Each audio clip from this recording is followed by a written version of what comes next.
Løvtæger i Næstved Kommune. Vi har 4 arter af løvtæger i Næstved Kommune. Stor løvtæge, den største af løvtægerne. Den er meget almindelig og kan findes mange steder.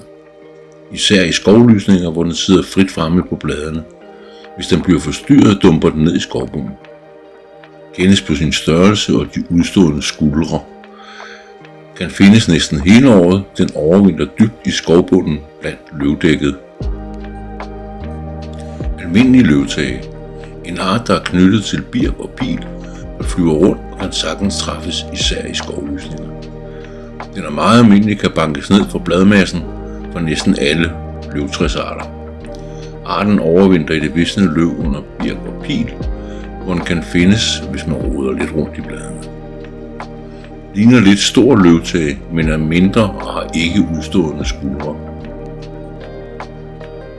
Almindelig birketæge findes på lysåbne steder i mos, skove og i levende hegn, hvor der er birk eller elletræer.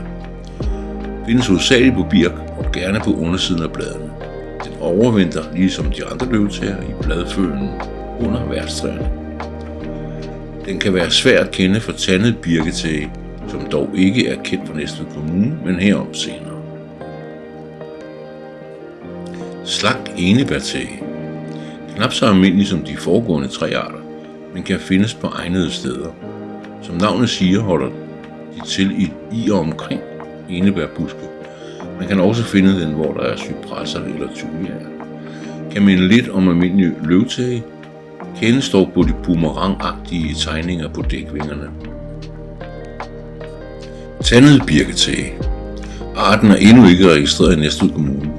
Den er almindelig i Jylland, stedvis til stede på Sjælland, men jeg tror, den kan være overset i Næstved Kommune. Det er en tvillingart til almindelig birketæge. De 2 arter adskilles på, at tandet birketæge har udvækster på pronotum lige bag øjet.